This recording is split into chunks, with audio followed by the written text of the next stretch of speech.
Alright, hi guys. So mag-unsa ta karon Ate Kiki? We are going to do English to Bisaya challenge. Okay, so ang magbibisaya karon, ang magbisaya is si Johanna. And then ikaw ang mag-translate sa English, okay? Okay. Okay, go Johanna. Gusto kong magkaon og manok. I want to eat chicken.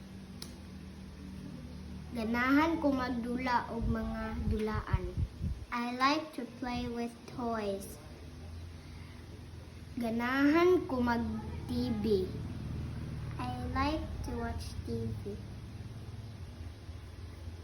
Ganahan ko mag-cellphone. I like to do cellphone.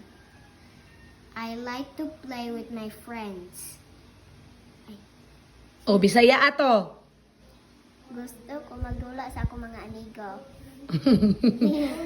Sige. Sige, Jo. I play with my cousin Johan. Nagdula ko sa akong igagaw si Johan. Sige, good job.